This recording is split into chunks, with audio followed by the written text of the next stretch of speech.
আমরা একটু ওয়াগন হুইলটা দেখে আনন্দ ভাই, খুব সারপ্রাইজিং একটা ব্যাপার। আমি যেহেতু কমেন্ট্রি করছিলাম আইসিসি ডিজিটালে, আমি খুব ভালো মতো পরিলক্ষিত করেছি ব্যাপারটা। লং অন লং অফ দিয়ে মাত্র 3টা রান সাকিব আল হাসান নিয়েছেন, এবং আপনি একটা বিষয় খেয়াল করে দেখেন, behind the square deep backward point দিয়ে 10 রান, থার্ড ম্যান দিয়ে 8 রান, ফাইন লেগ দিয়ে 10 রান, দেন তিনি 4 রান নিয়েছেন ডিপ স্কোয়ার লেগ অঞ্চল দিয়ে। আরেকটা কার্ড আছে, he was waiting for the short deliveries. আমরা একটু শর্ট বলের পরিসংখ্যানটা সাকিব আল হাসানের যাই, খুবই সারপ্রাইজিং যে ব্যাপারটা নিয়ে স্ট্রাগল করছিলেন সাকিব আল হাসানকে। শর্ট বল করা হয়েছে 9টা, সেখান থেকে রান নিয়েছেন 21, বাউন্ডারি মেরেছেন তিনি 4টা। So ultimately he was waiting for the short বলস। ওয়েটিং ফর দ্য শর্টস বল ব্যাপারটা এরকম না, অপোনেন্ট টিম যখন দেখেছে পরপর 2টা ম্যাচে শর্ট বলে আউট হয়েছে, স্বাভাবিকভাবে সেই স্ট্র্যাটেজি সাজিয়েছে। কিন্তু সাকিব তো শর্ট বলে উইক না, কন্ডিশনটা বলছিল সাকিবকে সেটা পারমিট করেনি। আপনি নিউ ইয়র্কের উইকে শর্ট বলে শর্টস খেলা ওয়ার্ল্ডের যত বড় ব্যাটসম্যান হোক, বিরাট কোহলি তো পারছে না, বিরাট কোহলিও পারছে না। সো আপনার ডিপেন্ড করে কন্ডিশনটা। এই উইকেটটা কিন্তু নিউ ইয়র্কের মতো অতটা আনইভেন বাউন্স ছিল না। ফার্স্ট ম্যাচে যেটা হয়েছে সেটা কিন্তু শর্ট বলে বাজে উইকেটের কারণে না, সেটা সে আপার কাট খেলতে গিয়েছে, ফিল্ডারের কাছে চলে গিয়েছিল। বাট পরেরটা খুব বাজে হয়েছে, বিকজ ওই জায়গা থেকে এতটা বাউন্স হওয়ার কথা না বলটা, যেটা পুল করতে যেগুলো আউট হলো সাউথ আফ্রিকার, ওইটা একটু নিচে থাকার কথা। ইভেন নোরকিয়ার পেস একটা ম্যাটার করে। বাট কালকে যে উইকেট আমরা খেলেছি এবং যেই বলারদের এগেস্টে খেলেছি, তাদের পেস এবং তাদের ওই উইকেটে বোলিং সব কিছু মিলে সাকিব জানে যে ওকে শর্ট বল করলেও রান করবেই, এবং সেটাই করেছে। আপনি দেখবেন ফাইন লেগ দিয়ে শর্টস খেলেছে, পুল খেলেছে, কাট খেলেছে, নর্মালি যা করে।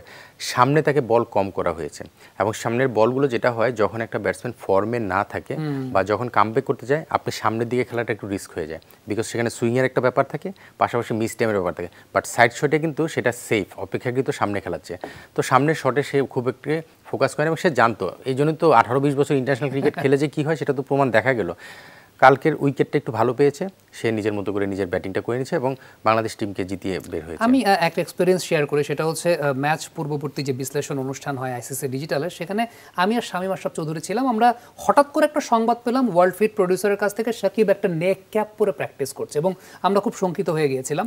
গতকাল একটা বিষয় হানান ভাই আপনি নোটিস করেছেন কিনা, সাকিব অনেক ওপেন স্ট্যান্সে ব্যাটিং করছেন নাওয়াডেজ, তার চোখের ভিশনের প্রবলেমটার জন্য। কালকে হঠাৎ করে তার ট্রেডিশনাল স্ট্যান্সে চলে গেছেন, এবং ওই যেটাকে আমরা বলি সেমি ওপেন বা সেমি ক্লোজ স্ট্যান্সে অফসাইডের বল ভালো রিচ করতে পারছিলেন। এইটার টনিকটা আসলে কি ছিল?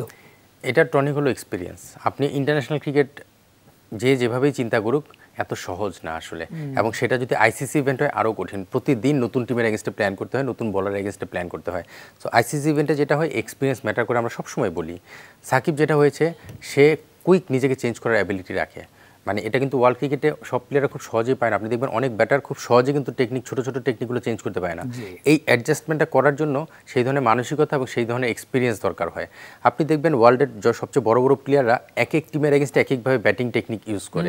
সো এই অ্যাডজাস্টমেন্টটা করার জন্য এক্সপিরিয়েন্সটা দরকার হয়। সেই জায়গা থেকে সাকিব সেই জিনিসটা করেছে, এবং তার প্রিপারেশনের ক্ষেত্রে আমরা কিন্তু দেখেছি কালকে সাকসেসের জন্য না। আপনি দেখেন ওয়ার্ল্ড কাপের আগে হয়তো অনেকে বলেছে একটু বেশি প্রিপারেশন নিতে হলে ভালো হতো, বাট স্টিল সে তার জায়গা থেকে কিন্তু হার্ডওয়ার্ক করেই যাচ্ছে, সেটা হয়তো দেখা যাচ্ছে না।